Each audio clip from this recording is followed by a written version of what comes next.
Hey everyone, welcome to the Elseworlds Exchange. I'm Sal.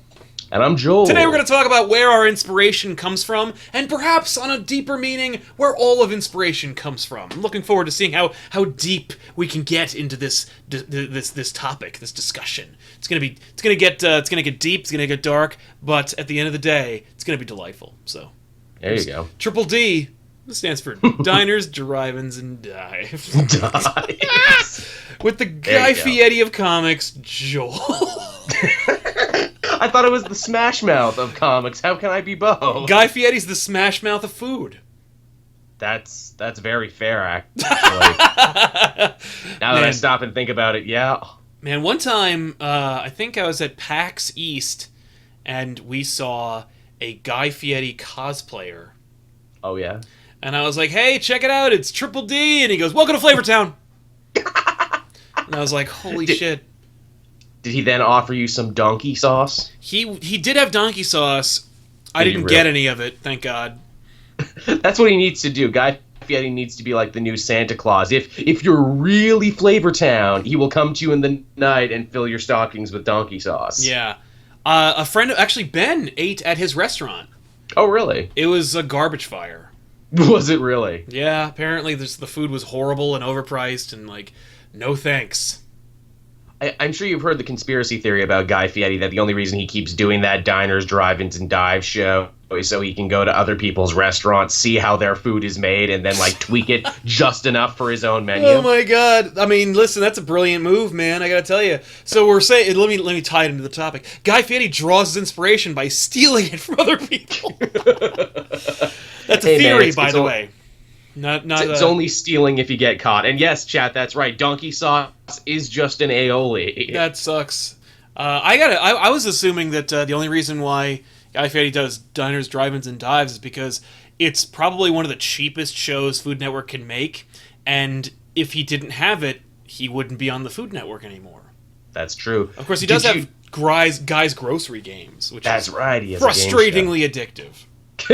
Did you hear the story, and he actually confirmed this, why he wears all the bad shirts that he wears? I can't even imagine. I mean, because he has no class? Well, kinda. The story is that when he had his interview with Food Network, someone told him, hey, wear a nice shirt, wear a shirt with buttons. And of course, the only shirt he had with buttons... Bowling shirts. Yeah, well, no, it was an ugly Hawaiian shirt, which was the only shirt he had with buttons that he wore for his job interview. And of course, the Food Network execs are like, wow, what a character this guy is. You need to wear these all the time. So then the wardrobe department just kept bringing him bowling shirts and Calavera shirts and everything. That makes sense. That sounds about right. Yeah. Mm-hmm. Jesus. So, we're talking about inspiration and where we get it from. This is of a very... strong topic that is near and dear to my heart because where I've drawn inspiration and what has inspired me to do what we do here and what we've done outside the shows are many varied and have changed, evolved, or fallen away over time. So I'm really excited to get into it. So where do you want to start? I mean, I guess I can talk about maybe what inspires us as podcasters, aka the thing we're doing at this moment. Yeah, okay. What inspires this show? Or where did the show get inspired from? Is that what you're thinking? Well, I mean, just even what made us want to do the podcast thing in general. Oh. What made us want to be like, hey, let's have a show and talk about stuff. Man, for me, the desire to have a podcast came from my making podcasts forever. And in fact, it's the same story of where I got YouTube videos, and like I've been making YouTube videos since like 10 years before YouTube was created. But I was always recording little shows, little vignettes, and little interviews with my friends and family, and that was always very addictive to me. I always found that really inspiring and really like fun and easy to do. And I remember when podcasts became a thing, like when that was a thing that was happening, people were like listening to them. I remember people, like a couple of friends of mine were like, I don't even listen to the radio anymore, I listen to podcasts. Mm-hmm. I was like, holy shit, podcasts are blowing up. And there's no filter, and there's no rating system, and there's no arbiter of the format. As long as I have like a thing to record the audio and a way to get that audio into a computer, I'm ready to go. And there's so many different podcasts with so many different themes for so many different people. It's the Garfield effect that we've talked about before. Just by sheer volume, there's a perfect podcast out there for somebody. That's true. Thank you, Supermanning. He says, you guys inspire me. Aww. Thanks, Supermanning. But I gotta say, I remember in the beginning when I was like, I'm gonna start podcasting. Before YouTube, I was like, I'm gonna be a podcaster. And I don't know if I'm gonna make a living on it, but I'm going to do it, and it will be a way for me to get my kind of like my residual creative energies out. Because I went from like wanting to make movies to making comic books to making YouTube videos.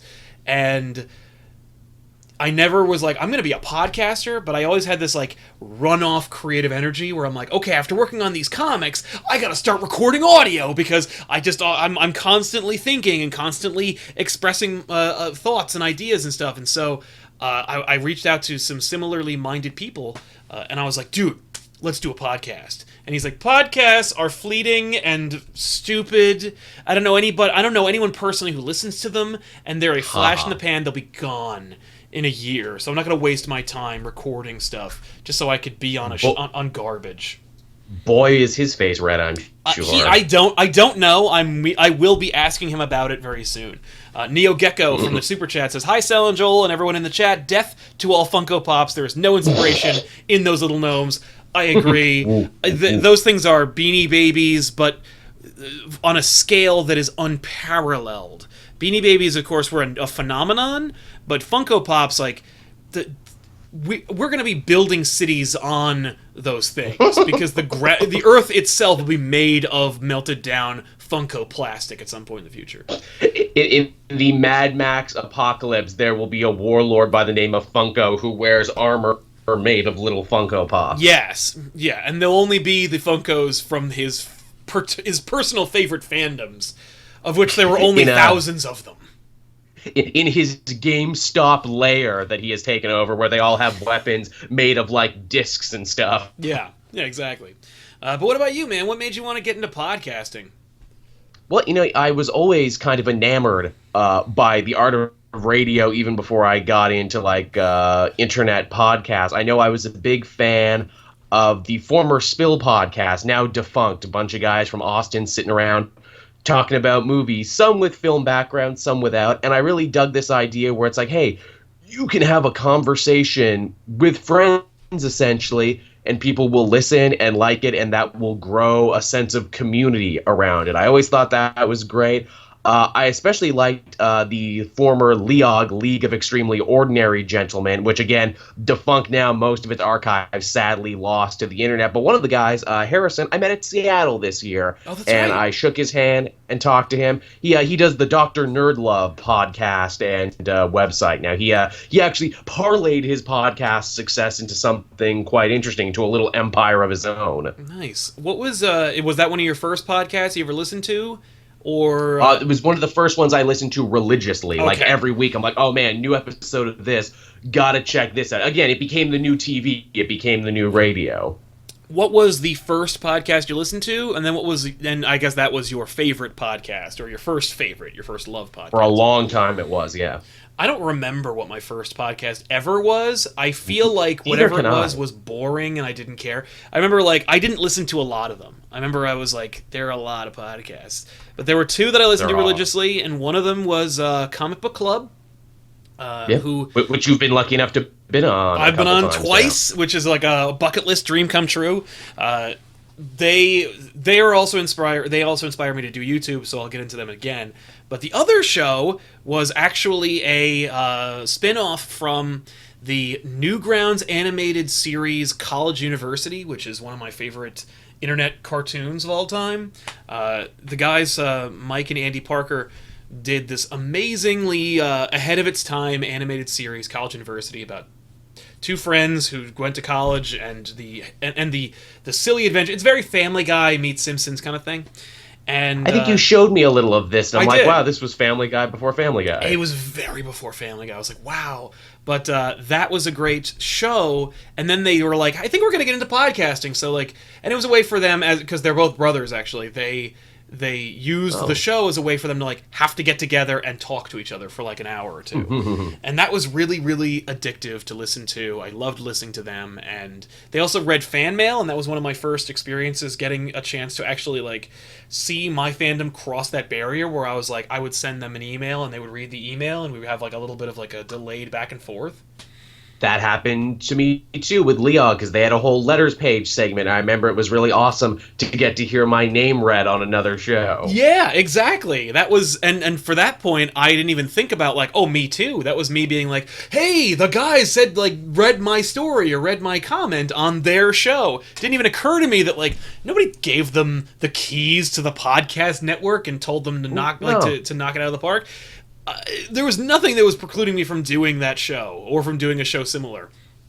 But it's true. But yeah, I think College University and that show inspired me to start doing podcasts, and we did a show, and it was not good. And I also thought that I thought there was a lot more effort and work that needed to go into podcasts. I know that sounds like Sal's cutting corners and doing what he does, like shitting at, his regularly scheduled content. But the fact is, like, I would like record a podcast with a friend, and then I would take it into post and then cut out all the moments where there were uhs or delays or like white noise. And I'm like, this sucks. Like, it was exhausting to do that. I bet. And I think we started doing the Elseworlds Exchange was when I was like, I don't think I need to do that anymore. And sure enough, I don't. I don't have to edit that shit except for removing really, really clunky intros to shows like this one.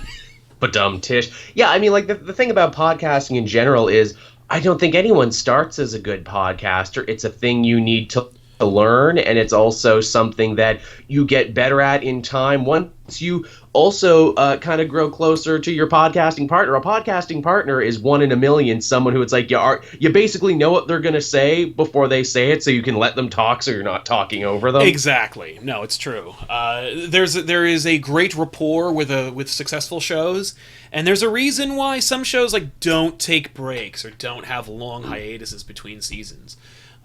Our show, for example, definitely does not have a lot of those. I think we've missed 1 week, and we definitely let people know ahead of time. It's true. So, as far as podcasting goes, I guess that's where I got my inspiration. I guess that's where you got yours.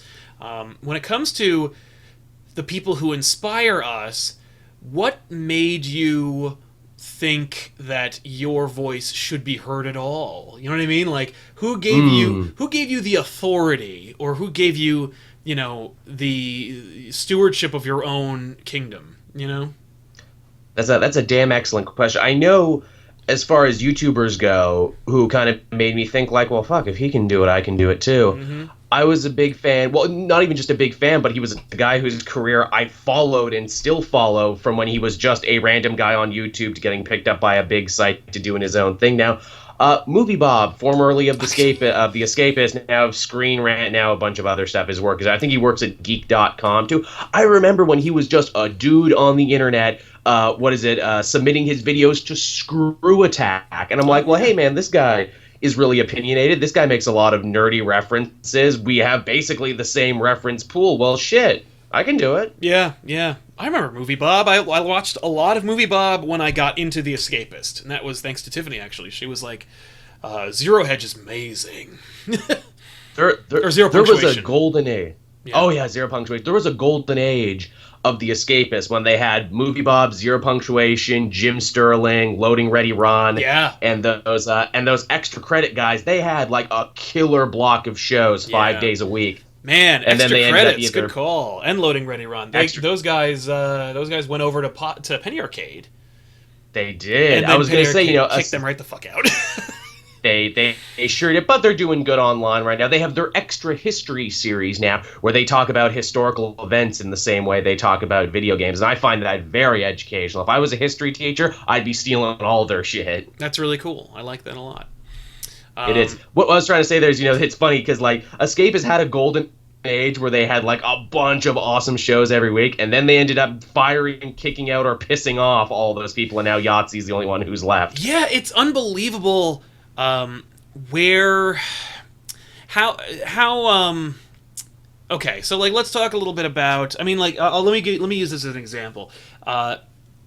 You know, Penny Arcade, when they first started, they were given the opportunity to make a comic because a website like paid them to do it, and then they realized that the only reason people were going to that website was to read their comic, and so they left that, and they really could have worked out like a nice arrangement if the people who owned that website treated them well and paid them well, Yup. and they just straight up didn't recognize their own talent, did not recognize what they had. And it's amazing how often that happens and how frustrating it is when you're like, either when it's especially when it's happening, because hindsight's 2020, but recognizing when it's happening, going like, dude, this is the best you're ever gonna get. Make this work as much as humanly possible. But somebody always wants to screw it up. It's like the real Ghostbusters cartoon show. Great show, solid premise, works really well. It's one of the highest rated cartoon shows of its era. And then the network's like, okay, but how do we fix it though? And it's like, fix what, man? Like, and that is heavily applied to the world of YouTube now. Oh yeah. Where it's like, okay, but how do we fix this show? And it's like, let the people who make the show the success it is keep doing what they do. But how will I be an important person if I don't get my hands on this and tinker with it? How will I feel like I've not done something? That's the thing, and I think that comes from a place of wanting authorship over something successful, and that comes from wanting to be able to express themselves and do what those people do so well. I don't think it's. I don't necessarily think it's from a place of like evil, where it's like, well, if they're so good at it and I'm not, then I'll ruin what they do. I think it's more just like, when folk don't do it well, they it doesn't go well, and so their influence on something good is only going to be detrimental. It's more hubris than malice, if I can bust at some of my big SAT words. That's solid. No, that's a solid quote. Yeah, I think the person who got me anywhere like this was Kevin Smith. And I know that it's like the nerdiest, most obvious thing to say, but dude literally changed my life in the best and worst way. Because, like, I think when I was in high school, I saw Clerks. I think a friend of mine gave me a tape of it, and I was like, the perfect time to see it. Oh yeah. Don't see it in like middle school; it'll ruin you. But if you see it in high school, it'll only get you in trouble, because you'll like think, oh, I get it. It'll kind of take the blinders off a little bit, because you're like, oh, it's all bullshit. Like, this is all stupid, and I should be like, I should be pushing myself. I should be helping my own agenda. But it kind of ruins your sense of community. But in any case, saw Clerks, I'm like, oh, I want to do that. And it wasn't one of those like, if this fat fuck can make this shitty movie, then I could do something better than that. It's more like, oh, this dude came from humble beginnings and made this thing, and I want to be as funny, talented, and original as that guy.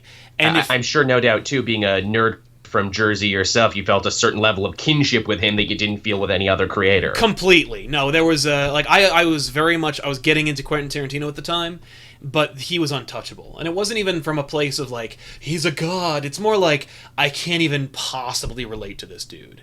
No, Dude's watching movies that I don't even I could never be bothered to care about. And he's just like, so no, true. Like he is a distillation of all movies into this one thing. But and I couldn't even touch that. But Kevin Smith is way more accessible, and he kind of like pushed me out of being a fan and wanting to instead make things. Because he almost made it look easy, didn't he? Because he bet on himself, and it's a great like story of a man with a dream to make a movie, and it had a very punk rock aesthetic. It's like, no, I'm going to film it in black and white, even though I don't have all the technical know-how. I have a story that's personal to me, and I'm telling my story, and I'm hoping it relates to people. Right, and the reality is, like, he did have a technical knowledge. He claims he didn't, but like, dude went to film school for a while, and he surrounded himself with people who knew what they were doing, and that's why like they could record sound, and they could like edit the damn thing. It was just it's easy to be to go like, I have just a hope and a dream and a good script, and I don't know what I'm doing, but I'll make it good. Like, if you have bad sound, No one's gonna care how good your script is. If you have, if the movie isn't in widescreen, no one's gonna watch the damn thing. Yeah. Like, there's a lot of things that you need to know beforehand, but you do need to have just the unmitigated gumption to go like, well, I'm gonna do it anyway, and if I don't know how to do it, I'm just gonna learn how to do as much as I can. But he inspired me to do that, and he constantly does that. It's frustrating and kind of like inspiring how often he continues to inspire me. I feel like every time I think that I've moved beyond Kevin Smith, he shows up again with some other piece of science to knock me on my ass. It's funny, you could almost argue like now he's inspiring us in the opposite direction, where it's like, oh, I'm not going to treat my critics like that, and maybe I'm not going to do this other thing. Yeah. Maybe I should try and be better than the guy I liked so much. Well, and it's not even. I definitely don't think of it from in that term, and I'm not like, well, I'm better than Kevin Smith, or like I've evolved past him. I think it's closer to that, but it's not like I'm better than him, and now I'll continue to rise above. It's more like, he was inspiring, and he helped me get to this. He'll push me to this milestone, and then somehow he managed to push me to this other milestone, even though he wasn't even directly related to it. And now he stands as a monument to my ability to motivate myself through him, as opposed to him being like. It's almost like he helped me climb the Kevin Smith statue, and now he just exists as this statue, this monument to achievement. And I don't need, like, I'm not looking to him for inspiration anymore. I don't know. It's just interesting. Like, but I wouldn't be surprised if the dude just out of nowhere showed up and go like, "Hey man," and then just blow my mind again, because he always did it. Every like 5 or 10 years, he would show up with something new and something amazing. And the most recent example was him being like, it was him promoting podcasts, but it wound up being the thing that inspired me to make ComicPOP.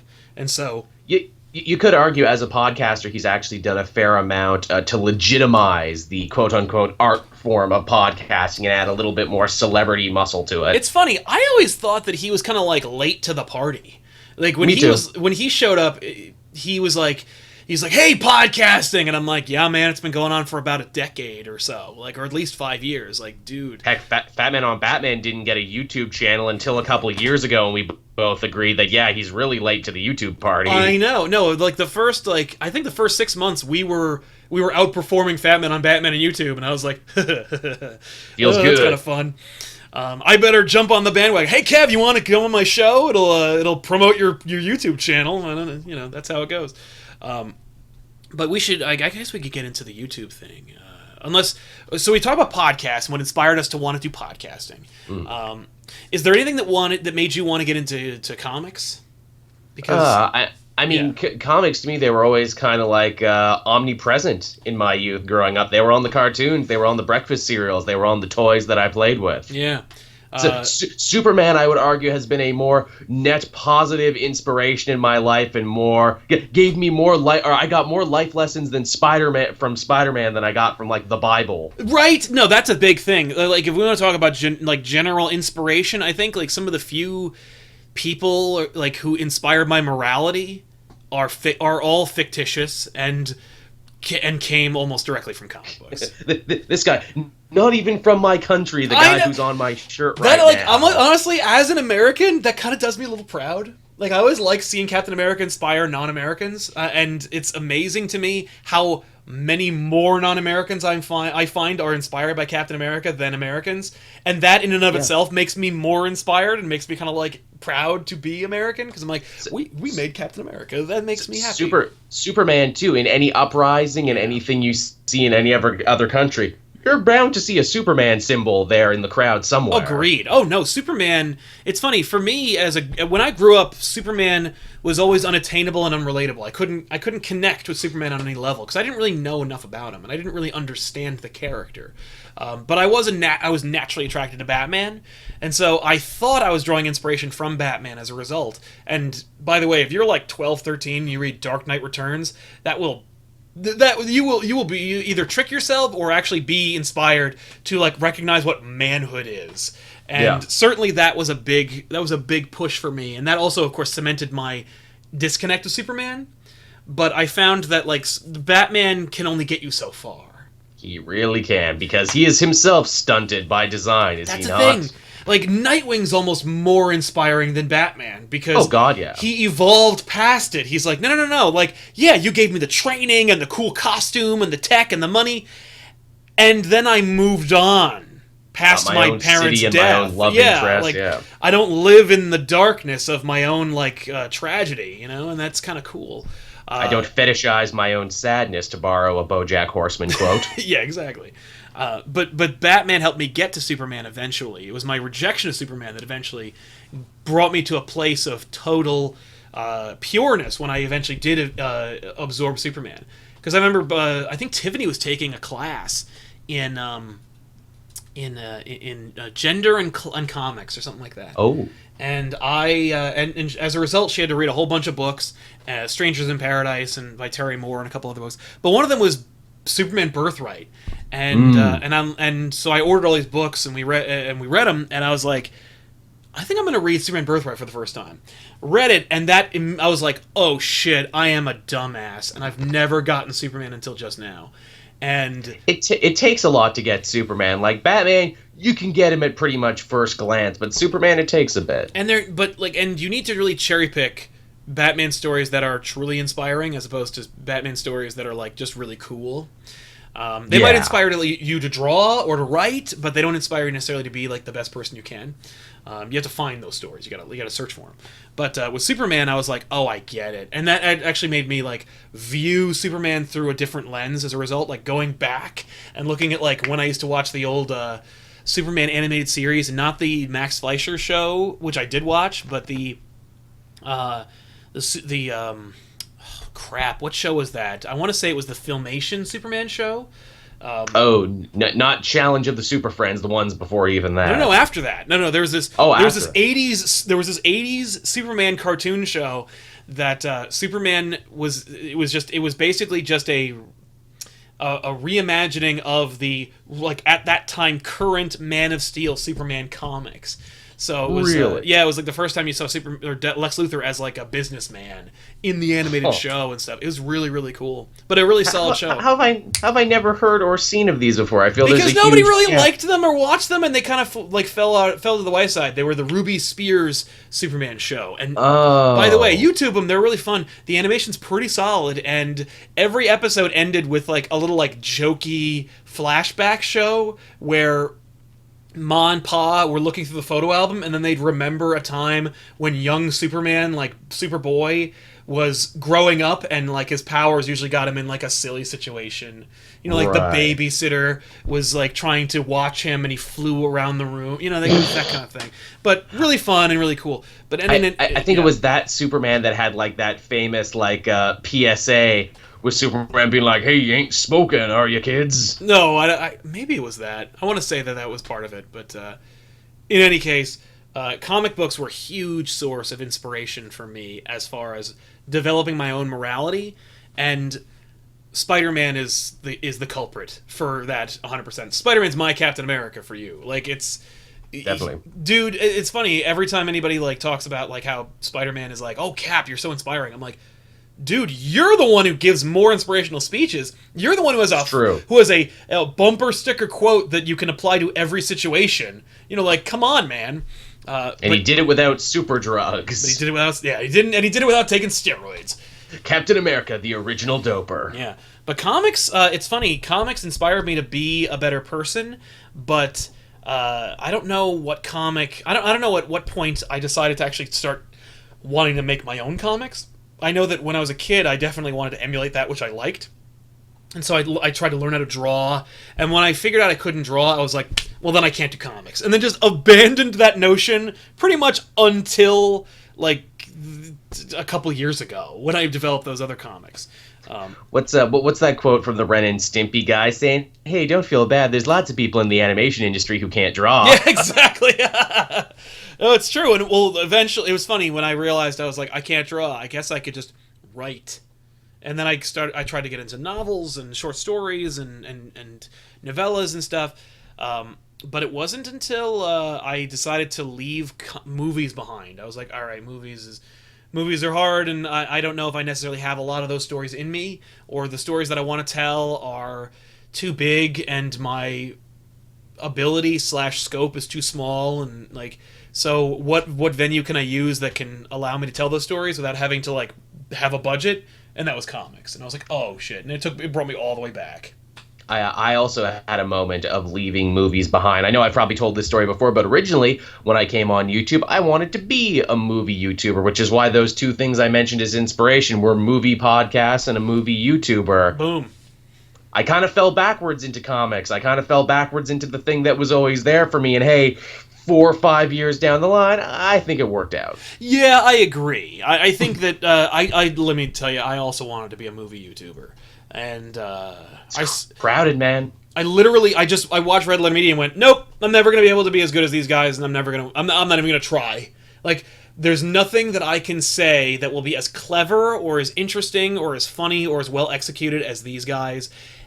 It's not even worth it to me. And they're another inspiration, too, I would say, to make some shit with your friends, to talk intelligently about, works of art, or even in some cases works of mass art, and be super nerdy but also super intelligent, and find like an angle to it that also lets you be super funny. The reality is, Red Letter Media is an unbelievable source of inspiration for me on a daily basis, because they always are evolving, and while they don't throw the baby out with the bathwater, like they don't get rid of the Plinkett reviews, they don't get rid of Half in the Bag, despite the fierce anti-Half in the Bag rhetoric that came out when they started doing that show, where people were like, I'm not here for that! And it became, it is, Half in the Bag, I would argue, is the new Siskel and Ebert. Yeah, I mean, in many ways, yeah, that's very fair. Dude, two other guys who inspired the shit out of me, Siskel and Ebert. I was too young, or I was gonna say not even Siskel. I was too Just young Ebert. for that. Ebert and Rupert Oh, is what God. I watched. It was later on in life that I had to discover Siskel and Ebert. And I'm like, oh shit, there was another guy on this show. That makes me sad. Yeah, I When was the last time anyone talked about Roger Rupert? No, not me. Not in a while. Yeah, I didn't like Roper. I didn't like Roper because I remember when Lord of the Rings, Fellowship of the Ring came out, and Roper had a critique. Ebert was like, Fellowship is amazing, it's an achievement, it deserves Best Picture, I've never seen anything like this. Roper said, I don't understand why Frodo is always so surprised by the ring wraiths. Whenever the ring wraiths show up, he's always surprised and frightened. He runs into them all the time, and each time he's surprised to see them, and it was just unbelievable to me. I'm like, Roper, do you have any idea what you're talking about? I don't think he ever really got most fantasy movies. That was kind of his like thing that he didn't quite get. No, he's like, I don't understand. Like, okay, so it's a realm, and they have elves, but like, couldn't it have just been a story about a convenience store robbery? Yes, which were always the movies he liked. Yeah, like, shut up, Roper. You basically summed it up. But anyway, just drove me great. Once he said that, I'm like, oh, okay, I don't need to listen to you. One last thing on that note. Remember, sadly, when Ebert passed away and they did Roper and another guy, they tried that, and that crashed and burned pretty quickly? By the time Ebert died, I was so outside the realm of film criticism, I was like, no. I don't even care. I was sad that he died because he was a titan of the industry. Personally, I was more of a Malton fan than I was a Ebert fan, but... but yeah. Oh my God! Never gets his due. If you've never seen it, you should watch the Siskel and Ebert review of Batman: Mask of the Phantasm, because it's wonderful. I think Siskel's the one who was like, we need to talk about this movie. We didn't get a chance to, but it's freaking great and it's legitimate. And I was like, holy shit! I remember like when it came out, I'm like, what? These guys are saying the thing. Hey mom, get in here. Look, these guys are saying the thing that I said about the movie that you said that I dragged you to go see, but was actually real and it was about love. Shut up, mom. This is real. Look at these guys justifying my art form. Yeah, exactly. And I've been saying it forever. And then what's it called? I don't remember who. There's some YouTuber, I don't remember who it was, who came out like within the last few years. Oh, it was I remember when the Nostalgia Critic was like, as it turns out, Mask of the Phantasm was great. Let me tell you why. And I'm like, pretty good. And I'm like, yeah, Doug, fucking, we've known that since 1994. Like, welcome to the party, pal. Yeah. But yeah, anyway. But yeah. But I need more Batman content. But I need more Batman content, so I guess. Well, I mean, like, I'm glad he made the video, but I was like, oh, you mean I could have just said things that everyone knew, and I would have a career? That was like why I hated Max Landis when I first saw him. He gets drunk and talks about Death of Superman. I'm like, yeah, I literally have been doing that with my friends forever, and I don't even need alcohol to make myself funny and interesting. What the crap? Well, you're not the son of a Landis, I guess. No, that is legitimately it. And then, you know, and then he wrote Superman American Alien, and I was like, oh, I'm a putz. God damn you for being great, Landis. He's very talented. When you point him in the right direction, he can make magic happen. The dude knows story structure. Yeah, exactly. The son of a bitch. To quote South Park, another inspiration. Well, I can't get into Dirk Gently. I watched the first episode. I'm like, this is a good show. You made a very good show. Now I will never watch another episode. I haven't tried. I know it was all on Netflix. It's all over the place. I was like, it's a good show. I'm glad you like it. And I'm glad you're doing it. And I'm glad it's inspiring for you. But I can't get into it. I'm sorry. I never watched those horror stories he did either. Was it like Channel Zero or whatever? Channel Zero is really good. Halloween's coming up. Maybe I need to sit down and watch it this Halloween. Yeah, you can watch that and then Stranger Things Season 2. There you go. As the chat says, Chronicle. Yeah, Chronicle was good too. Chronicle was fine. I was like, oh yeah, Kira, nice job. But it wasn't. It's nice to see we've seen the same movies. Yeah, I was like, oh cool. By that point, I'd already seen the Death of Superman thing, and I'm like, yeah, all right, Lannis, I get you. I understand. We're the same age, and we read the same stuff and watched the same movies. The only difference is you got to be on the set for most of them. The funny thing about Landis, too, and Chronicle in general, is how it started this thing of, like, every other movie trying to, like, steal a little piece of Chronicle. Oh, like, even down to that new Power Rangers movie. It was like, let's just take a little Chronicle. Let's just take a little of this Chronicle and put it in there. Well, because it spoke the language that Hollywood understands, which, of course, is, like, why Landis was able to knock it out of the park for them.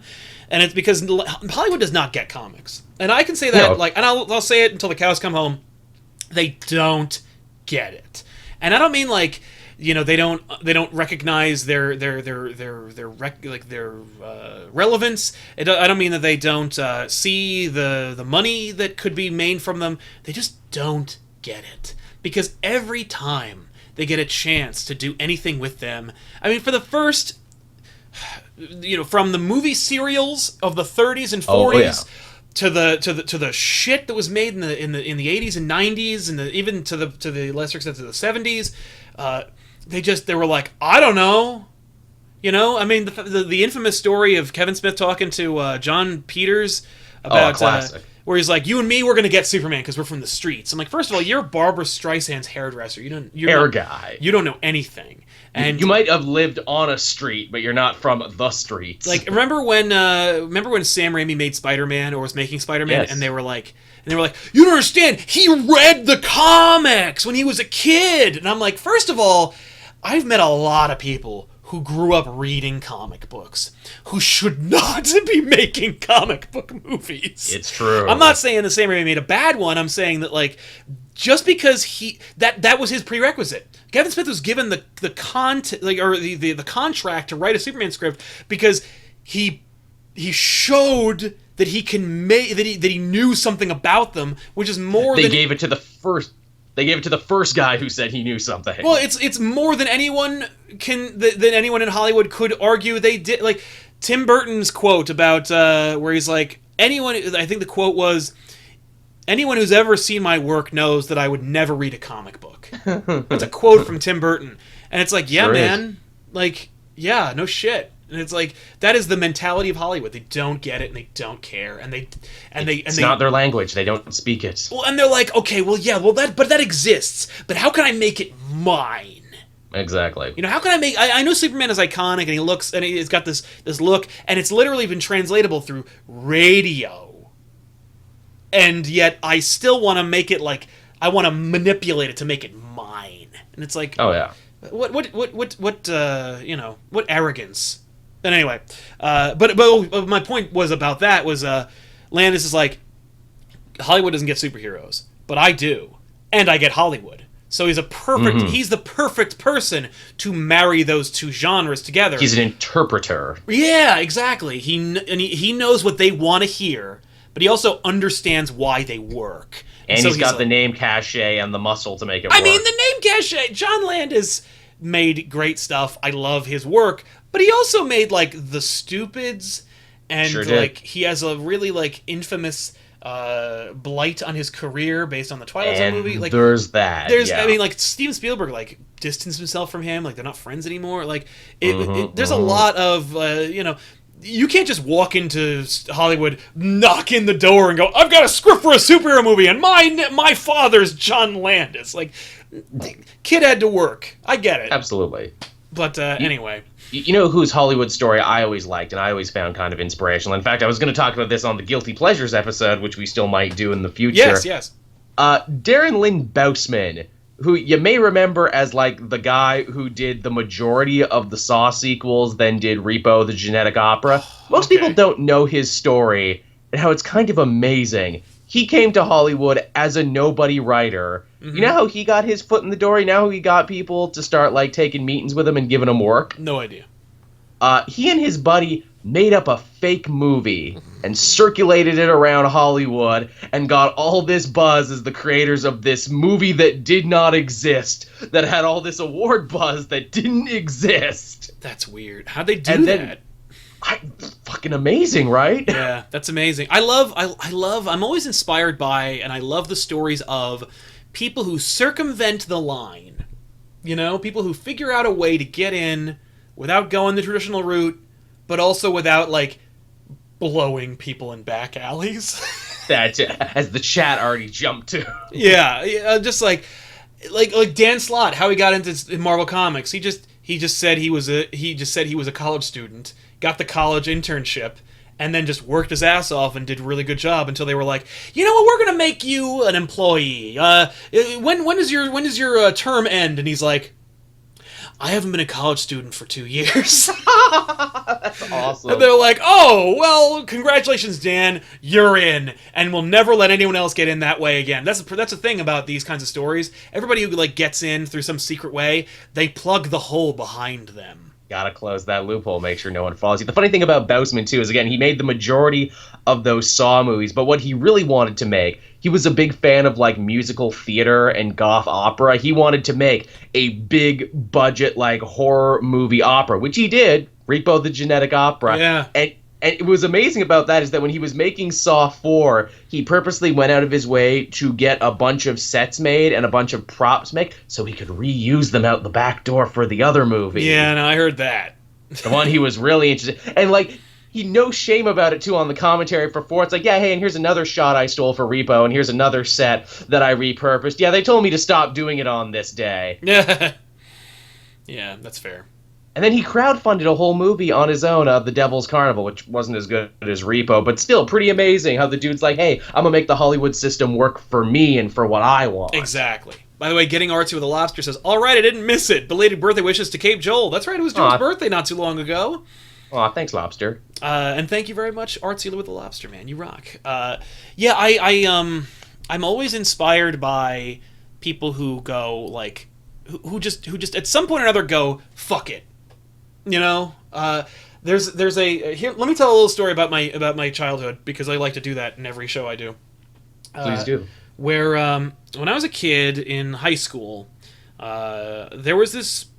When I was a junior, when I was a junior, there was this dude whom I admired, who I drew inspiration from, tying it in, who was he was a stoner and he was a metalhead and he was unapologetic about who he was, but didn't let that make him into a dick. You know what I mean? How that's easy to do.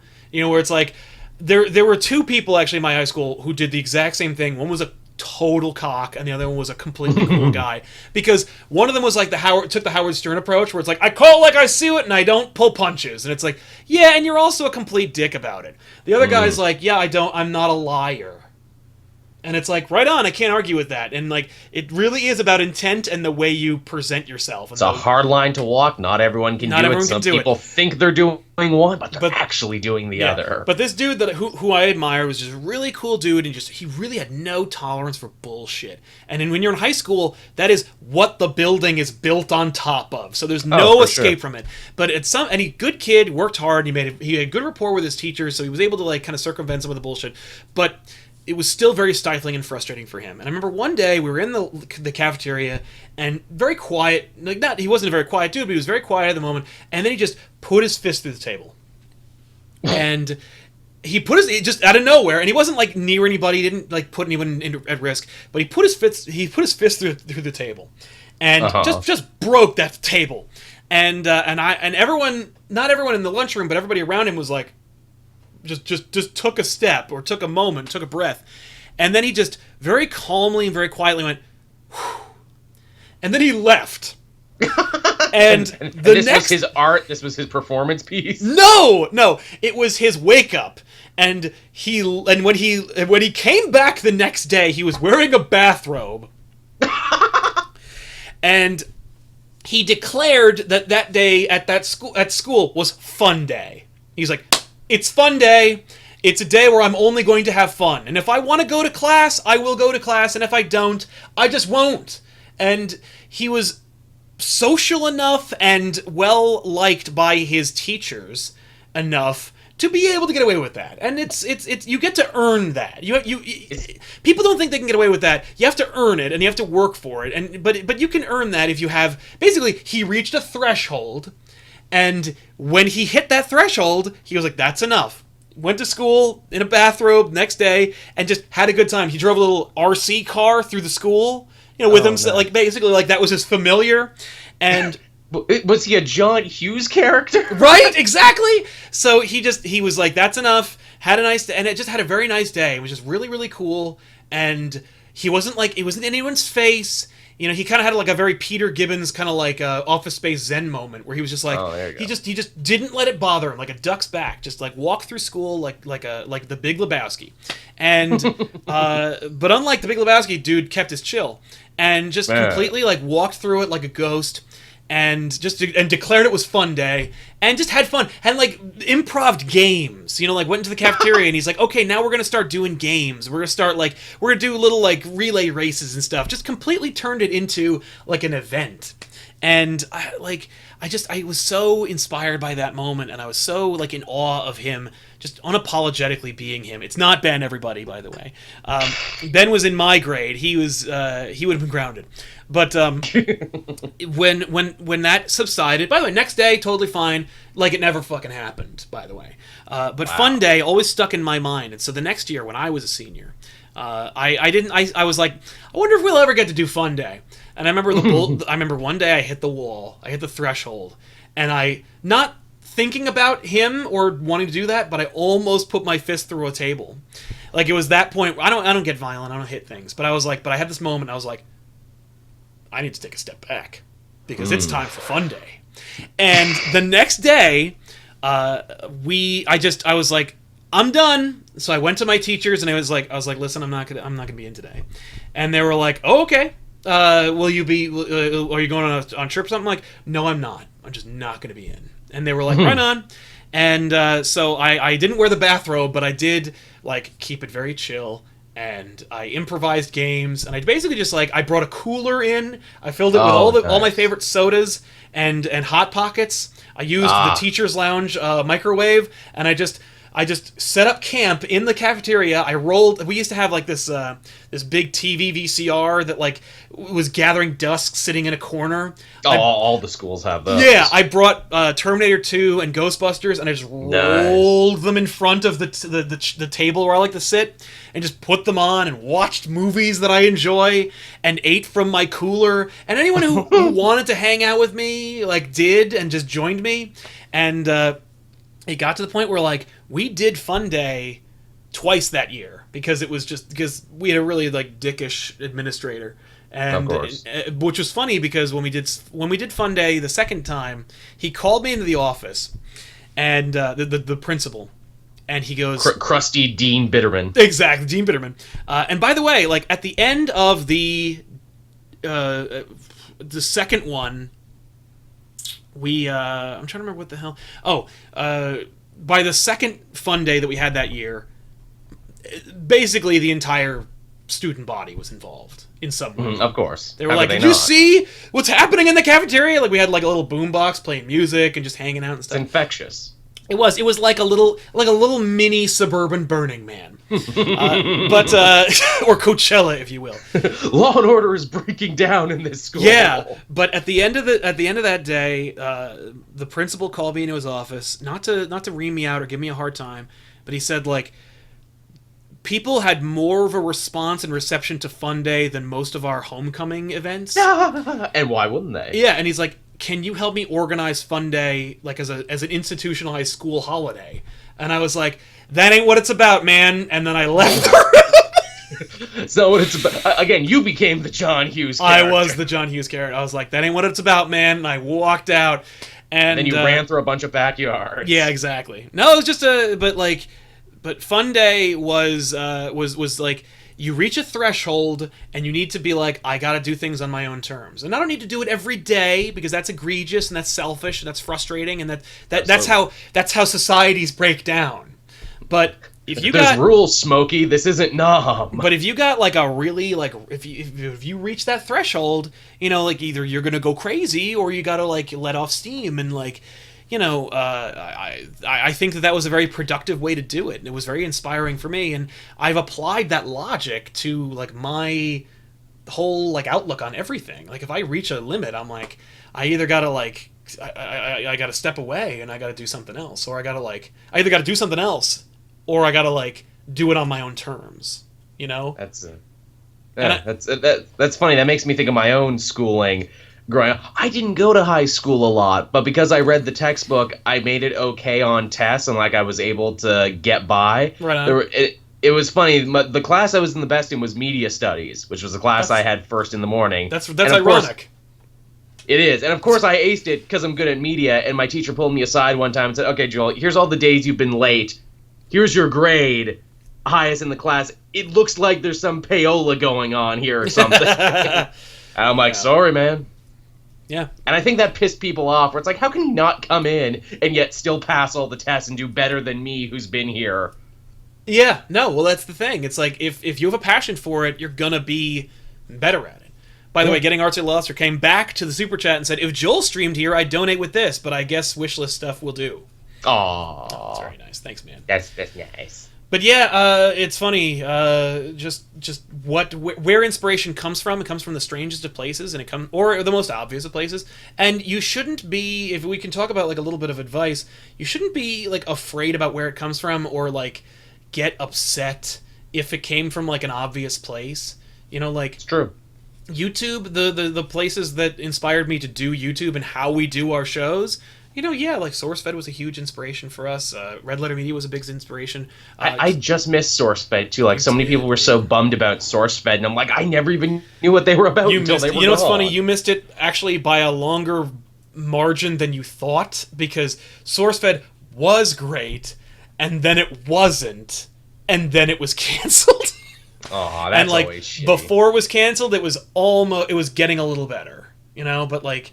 but the inspiration from there, but you know what it is?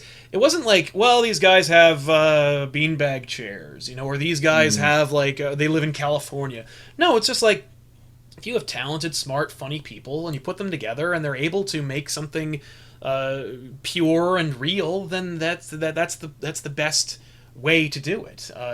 If you work with your friends and you're happy doing it and you don't like let it get to you, then you'll never work a day in your life. And like, true. I literally don't. Like, either I work with myself. I'm out of everyone that I work with. You know, Tiffany, Ben, Ethan. The hardest person I work with is me.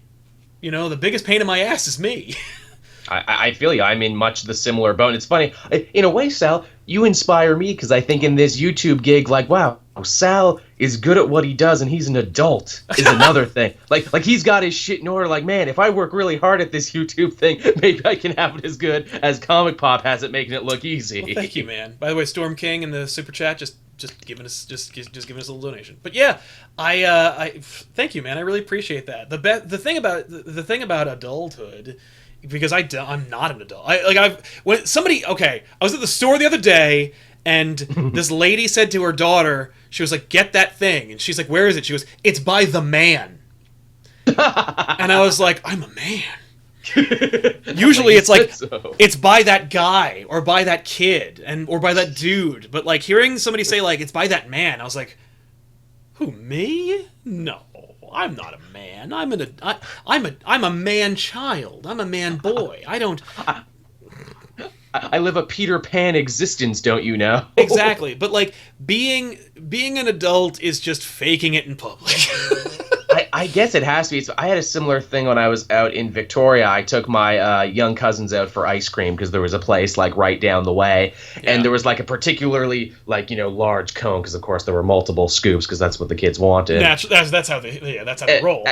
As they roll, and their mother doesn't let them have ice cream, and I spoil the shit out of them when I'm out there, so they know they're in for a good time. And the lady's like, "Oh well, maybe you should," because I had the one cousin who's like younger. It's like, oh, maybe you should let your daddy hold that. I'm just like, I'm not their parent, but thank you for assuming I might be. Yeah, exactly. What, me? A father? Nah. Don't wish these kids on me. Yeah. I just get to do the fun shit, and then I get to leave. No, I'm having a fun time. I'm Oh, it's true. But yeah, man. Let's see. So we talked about inspiring ourselves on a personal level. Oh, who inspired you personally? Like, was there a JJ from high school or from real life, like an uncle or your parents or something like that made you go like, this is who I am. Both my parents are amazingly cool and easygoing. Dad worked in the trades his entire life, still working right now at like 50. Working his hands to the bone, drywaller, taper, taught me the, importance of hard work and also how to work with people, I think is a really important thing. Mom was a nurse, went to school, got to actually travel over the world because of her nursing. We lived like in the Arctic Circle for like a couple months because, she took a job as an air ambulance up there. That's she awesome. she also overcame like some personal shit as well, some personal demons. And that was always like a sign of strength for me, to where it's like I should if she can, so can I. Yeah, that's awesome. That's nice. Yeah, my parents inspired me later on in life. Like when I was a kid, I'm like, they're dumb. But as I get older, I'm like, it's funny how much they've learned over the past couple of years. That's a paraphrasing of a Mark Twain quote, but I'll still there you go. But I'll use it. But yeah, no, Mark Twain, another inspiration. It's true. But yeah, man. Where's the most recent example of inspiration that you have found recently? Like somebody you found where you're like, ooh, like you know what I mean? Like we've talked about like who's inspired us as we developed, or how we've worked on our shows and our ourselves. But like, what about the most recent examples of inspiration? Where have they come from? Jason Inman did some cool shit today on Twitter. There was like some big news about the armed services and being a vet himself. Yeah. He took a stand and stated an opinion there. I'm like, holy shit, that's pretty cool. Yeah, good on you, man. Yeah, good on you for taking a stand, man. I knew you were cool. I like you even more now. Yeah. Let's see. As far as recent stuff that like has inspired me, I gotta tell you, I know we talked about this on the Weekly Pull yesterday, but that episode of whatever show where they interviewed McFarlane. Oh, yeah. Complex. Yeah, Complex. McFarlane's interview was not only inspiring and incredible, but like I knew all that stuff already. Like, and not like I knew it. Don't say it, Todd. I heard you already. No, it's more like, holy shit. Like, I've heard these stories a million times, but this is the first time that someone like presented it in a way where it's like, these are lessons. These are whether you think Cygor is cool or not. Here is his motivation. finding out that McFarlane bought the McGuire balls to gain like an international understanding, like so the people were synonymous with baseball and Todd McFarlane, like is just like it's covert brilliance. And I was that's pretty crazy. I was always like, what the crap are you doing, McFarlane? Is so freaking weird and stupid. And then it turned out, and then I remember when Mark McGuire was like a phony and a steroid user, and it was like, wow, your balls are useless, McFarlane, lol. And it was like, no, like I cashed in those balls, man. And it was like, holy shit. Like, I've cashed them in many times. To think that he could still, have some cool shit to say after all these years, McFarlane, because usually those creators, once they pass a certain point where it's like, well, I don't think you'll ever say anything insightful ever again. Like, I've given up hope in Frank Miller ever saying anything insightful ever again. He doesn't have to. He already wrote Dark Knight Returns. That's true. He peaked pretty early. Hey, it's fine with me. I mean, like, here's the thing. That's what a timeless work does. It will inspire you forever. It will constantly, like, either you'll appreciate it as a work that existed in a time that it came from, or it will continue to grow as you evolve, and it will continue to inspire you in different ways. Miller's legacy is secure. You know what I mean? But that video, Complex's video, not only did it present McFarlane in an inspirational way, but it also inspired me to make videos like that. I was like, these guys are making something really, really good. I really want to make stuff like that. Or, I also forgot to shout out to Phil DeFranco. He's the guy who taught me how to vlog. How to get used to seeing myself on camera. Really quick. Yeah, God. I was gonna say I missed the boat on DeFranco too, and vloggers in general. That was never my personal cup of tea, but I know lots of people. But really quick, X-Men Orange's Tangerine. I don't have anything interesting to say or witty, but just keep up the good work. Thank you, man. Thank you so much. That's all right. Yeah, I'll take it. But when I decided I could get into YouTube, I was like, oh, I guess I have to be a vlogger. And I also happened to be watching Phil DeFranco at the time, so I watched his shows. But then he parlayed his Phil DeFranco career into SourceFed, and I was like, oh shit, I don't want to make that. I want to make that. But it was interesting because DeFranco is the guy who helped me get used to seeing myself on camera. Because when I was always a performer, I was always in plays and stuff, but I never could watch myself because it was always cringe-inducing. It drove me crazy. It's a whole different beast. And thank you for using cringe properly. Yes, it was, because it wasn't like someone did a performance and it was cringeworthy, but it drove me crazy trying to edit myself. I took a public speaking class and I did it, and then I had to film myself and then learn like from what I watched in the video, and that made me want to die. Like that was, I almost wanted to not watch the video, but I knew I had to in order to like say where I made like errors and stuff. But it drove me nuts. And making those like DeFranco-esque videos that no one will find or watch. I weirdly never had a problem with public speaking. Maybe I just always felt like I needed to be the center of attention, and even if I looked stupid, but they're looking at me, right? Right. No, that's me to a T. And I always I never had a problem with public speaking. It was a problem with me watching myself public speak. If I had on my best, like most public day, if I ever saw a video of it, I'd probably just jump off a bridge because I don't want to see myself in my natural environment. But like DeFranco's vlogs and trying to emulate that style, and then forcing myself to edit it, where I had to watch myself, not just watch myself multiple times, and watch myself fuck up multiple times, and then try to refine that into something that I actually wanted to show people. After seeing myself in action, I'm like, I'm never going to talk to anybody ever again, much less film myself and record and put it on YouTube. But that inspired me to get over it, and it was really like a make or break moment where I'm like, either I'm going to just get into teaching and forget how I sound out loud, or I'm gonna like make videos and learn how to do it, because like I'm gonna have to like be a big boy and edit myself, because no one's gonna do it for me. It's not like I can be like, Tiffany, you want to edit this for me? She'd be like, no, I'm busy. I got shit to do. You gotta edit me. You gotta edit me doing my video. You gotta get big and popular, then you can pay people to edit your shit for you. Well, that's true, yeah. But and even then, I might have a problem with that, because I'm like, no, I want to feel a sense of ownership. As we were talking before, I want to get my own hands in this. Not only that, but like, what if they use a shitty take, or what if they want to like, what if they don't understand what your best foot forward is? What if they make me look bad? Yeah, what if they make me look bad? But so Any other thoughts on this topic since we ran 20 minutes over? But I think we were 20 minutes behind, so I think it worked out. It all worked out. Yeah, I think we hit a lot of notes on this. I thought we were just going to be talking about the nerdy stuff that inspired us, but I actually think we managed to, as we promised, made this a deeper, more complex, more layered show. Amen to that, man. Any final thoughts on this topic before we wrap up for today?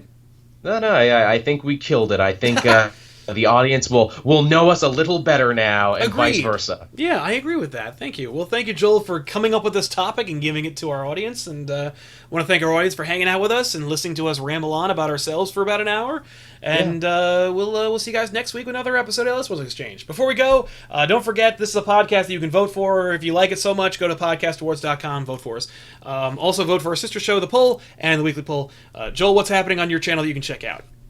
Well, hey, talking about inspiration, I was really inspired by Hot Ones, but especially Hot Pepper Gaming, to marry hot sauce and comic books into a show called Comic Spice. You can go watch that. It's the second episode. I'm still kind of finding my voice for it, aka, talking while my mouth is burning. Yes. I think I'm going to get a backdrop. I'm saving up for a brand new camera. Ooh. I think the show's got legs. I think the show can be becoming something. And also, hey, if you've already listened to the Weekly Polls San Diego Comic-Con special, Matt and I did one too as well. That's also up the watch.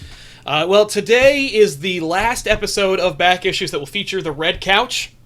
So if you get a chance, say goodbye to the old girl. She was a good soldier. She honored us. But yeah, we're going on to greener pastures, and that's not a hint as to what color the new couch is, if we're even using a couch, but we are moving on to something big and very different. So I hope you guys like the changes that are coming. Next week, you will see a very, very different ComicPOP. So are you gonna do like a black and white, like in memoriam for the Red Couch set to I will remember? I really don't want to do that because I got other shows to shoot. I am 3 episodes ahead right now of back issues that I have to cut. So I got a lot of work to do. I do not have time to make a hilarious video about the couch. Are you giving the couch a new home, or are you just putting it on the curb? No, it's staying in my living room. I'm going to sit on it. Oh, okay. It's a fold-out. I need that for guests. No. The Red Couch will not be auctioned off. I kind of was thinking about doing that with the old couch, but I didn't think we had a large enough audience for us to get rid of it. And then it was easy enough for me to just give it to Ben and Ethan for them to use in their living room. There you go. That'd be a hell of a thing, though, where it's like yes, some rich Saudi prince fan of ComicPOP really wants that Red Couch. The other thing was I really didn't want to deal with shipping a couch. Yeah. So I like Sam in the chat says Viking funeral. A lot of people on Twitter have been suggesting that we burn the couch. I'm like, we bought that couch. That was an expensive couch. It has a bed in it. I'm not doing that. And it would have been. We would have kept it, but it was a fold-out, and I didn't want to bring it. I didn't want to carry it. By the way, really quick, a shout-out to Getting Arts with the Lobster again. Oh boy, I hope it's hammocks, Mitch Hedberg. I hope it's hammocks. Thanks, man. That's the future of comic book just YouTubing right there. Do a show in hammocks. Yeah. I won't be able to do the impression justice, but if you Google Scorpio hammocks, you have my favorite moment from that episode of The Simpsons. Check it out. But it's really good. Stay tuned for back issues, everybody. We'll see you guys next week with another new episode of The Elseworlds Exchange. I'm Sal. I'm Joel. So long, everybody, and see you next week. Bye-bye.